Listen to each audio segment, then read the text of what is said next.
Ini adalah aplikasi Herbalin, yaitu aplikasi khusus untuk informasi mengenai fungsi tanaman herbal beserta resepnya. Jadi yuk kita intip menu penyakit dan resep. Karena aplikasi ini berdasarkan abjad, maka kita klik menu N. Dan di sini akan muncul penyakit kamu, yaitu nyeri haid.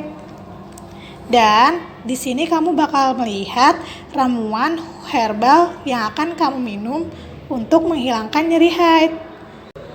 Selain itu, kamu bisa ngeliat tips sehat dari menu ini, contohnya kayak gini. Dan kamu bisa lihat deh sub-sub menu di aplikasi ini, contohnya kayak tanaman kesehatan. Nih, ini berguna banget loh buat kamu.